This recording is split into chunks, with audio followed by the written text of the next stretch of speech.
I want to talk about making decisions, or making choices if you like.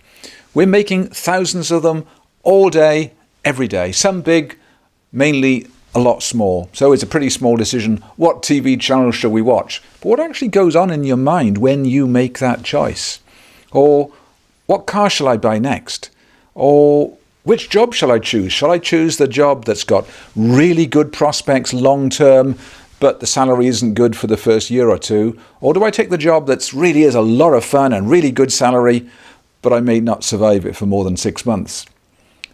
If you're president of America, you might even have to decide, do I go to war with a country that's really annoying me right now? That's a really big decision. So what actually happens? Well, the truth is, we don't make decisions the way most of us think we do. We aren't actually making choices ourselves. There's all sorts of influences going on in our brain that makes a difference between the outcome of any decision we are trying to take. So what's going on?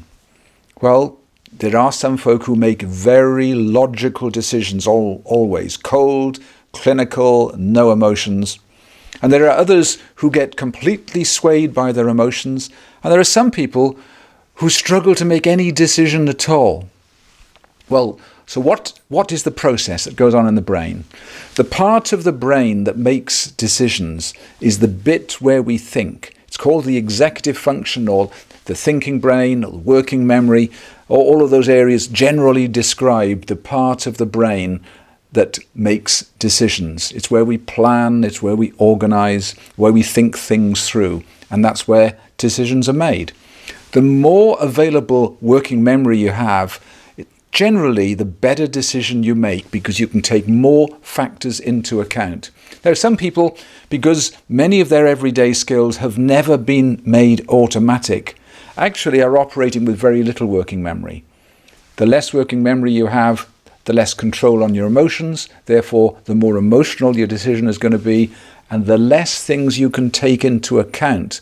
So generally, if you've got low levels of available working memory, you will tend to make poorer decisions, and it'll be more stressful for you. The less working memory, the more stress. And conversely, the more working memory you can have available to make a decision, the more factors you're going to take into account, and you're likely to make a better long-term decision. So that's one aspect. Working memory available, critical to making really good decisions. And of course, that's where brain development comes in, because that helps to make more and more skills automatic and free up your working memory. So your decision making will tend to be calmer, less stressed. And those that can't make any decisions at all, it's probably because they've got very little, if any, available working memory to dedicate to that task. But there's something else going on as well.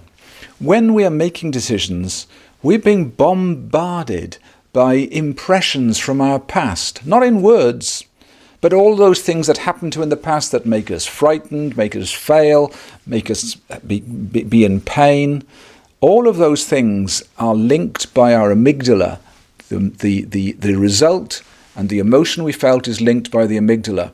And when we've got a decision to take, without us thinking about it, the amygdala throws in the consequences of those old memories: fear, pain, happiness, love, whatever it was, whatever particular emotion it was. And that goes on the scales, one side or the other, so that we decide yes for that, no for that, and so on. So those amygdala memories are very powerful. And the trouble is, they're not in words. So sometimes we have a hunch, we have a feeling, and we don't know why. But it's gone on the scales, one side or the other, to push us one way or the other. And those amygdala memories from our past, not in words, do have enormous impact. And sometimes they push the scales so hard one way, we just follow that hunch. We've not actually put any logical thought or facts into it. So that's how decisions are taken inside us. We are actually very often contributing very little ourselves. So a good tip is, if you've got a really important decision, to make sure you're not swayed by emotions or swayed by irrelevant things that happened in your past. Make an unemotional list of all of the factors that you've got to take into account for that decision. Write them down and weight them, and then just mathematically work out which is this decision you should take. It's great. even if you do that, the probability is you'll still follow your emotions anyway.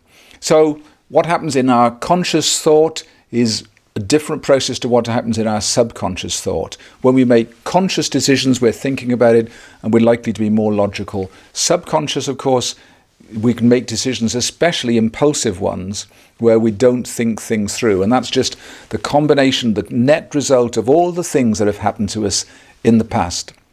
So, what are you going to do now? Well, I've got an exercise for you, and I'd like you to make a list of all of the areas in your life where you would like to make better long-term decisions than you have in the past. Take time to do it.